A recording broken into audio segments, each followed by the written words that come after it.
तो बच्चों आज हम देखने वाले हैं ज्यूटर आयन। ये जो टॉपिक है आपके क्लास 12 केमिस्ट्री के जैव अणु वाले चैप्टर से लिया गया है। इसमें आपका जो क्वेश्चन होंगे वो इस तरीके से पूछे जाएंगे कि उदाहरण देते हुए ज्यूटर आयन को स्पष्ट कीजिए। इस तरीके से अगर पूछते तो भी आपको यही करना है। अगर दूसरे तरीके से एमिनो अम्ल की उभयधर्मी प्रकृति को आप कैसे समझाएंगे तो भी आपको यही आंसर लिखना है। ठीक, तो ये आपके एग्जाम में बहुत बार आया क्वेश्चन है। 2 से 3 नंबर में पूछा जाता है। इसमें आपको एक रिएक्शन करनी होती है और ज्यूटर आयन के बारे में बताना होता है। उसके बाद आपको बताना होता है कि उभयधर्मी प्रकृति एमिनो अम्ल जो होता है वो उभयधर्मी प्रकृति कैसे दर्शाता है, उसको आपको समझाना होता है। ठीक, तो सबसे पहले देख लेते हैं ज्यूटर आयन हमारा क्या होता है। तो इसमें दिया हुआ है कि एमिनो अम्ल में एक अम्लीय कार्बोक्सिलिक CHO समूह होता है और एक क्षारीय एमिनो यानी कि NH2 समूह दोनों विद्यमान होते हैं। यानी जो एमिनो अम्ल होता है इसमें एक अम्लीय कार्बोक्सिलिक समूह होता है और एक क्षारीय एमिनो समूह होते हैं, दोनों विद्यमान होते हैं। उदासीन विलयन pH 7 में कार्बोक्सिलिक एवं एमिनो दोनों समूह आयनित अवस्था में रहते हैं। यानी कि जो कार्बोक्सिलिक और एमिनो समूह दोनों समूह होते हैं वो आयनिक अवस्था में रहते हैं। कार्बोक्सिलिक समूह एक प्रोटॉन खोकर कार्बोक्सिलेट आयन यानी कि COO बनाता है।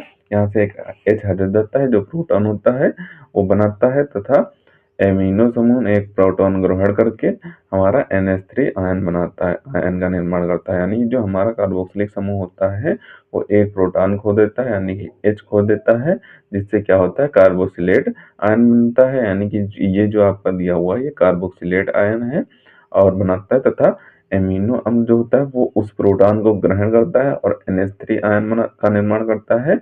इस प्रकार उदासीन विलयन में एमिनो अम्ल द्विध्रुवीय आयन संरचना बनाते हैं। यानी कि इस प्रकार जो आपका उदासीन विलयन होता है वो एमिनो अम्ल के साथ द्विध्रुवीय आयन संरचना बनाता है, जिसे हम आंतरिक लवण संरचना या ज्यूटर आयन संरचना बोलते हैं। यानी कि इस संरचना को हम आंतरिक लवण संरचना, और आंतरिक लवण संरचना आपके एग्जाम में पूछा जाए तो भी आपको यही करना है, और ज्यूटर आयन संरचना पूछिए तो भी आपको यही करना है। ठीक, तो ये आपकी ज्यूटर आयन संरचना हो जाएगी। इसके बाद आपको रिएक्शन लिख देनी है।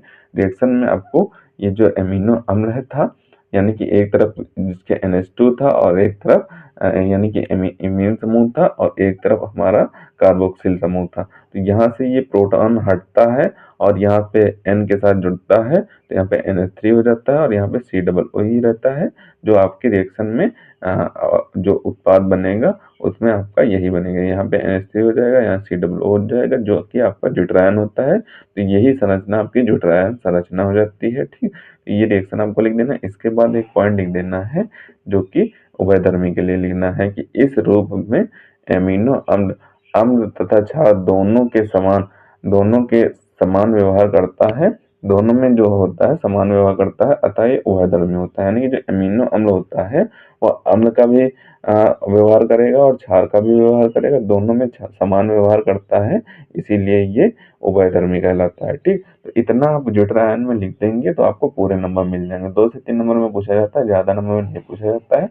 कभी कभी आपके एग्जाम में आ जाता है, ज्यादा आता भी नहीं है। ठीक, तो इसे आप अच्छे तरीके से तैयार कर लें। सबसे पहले तो आप इसका ऊपर से स्क्रीनशॉट कर लें, बचे हुए पार्ट का स्क्रीनशॉट करें, और जो नीचे पॉइंट दिया गया इसका भी आप स्क्रीनशॉट कर लें। तो इसे आपको अच्छे तरीके से और बेहतर ढंग से तैयार कर लेना। इंपॉर्टेंट टॉपिक है, आपके एग्जाम में आ जाता है। अगर 7 सेट है, 7 सेट में 2 से 3 सेट में ये आपके एग्जाम में जरूर आ जाता है। ठीक, ज्यूटर आयन करके परिभाषा पूछ देगा तो आपको इतनी कर देनी ऊपर तक।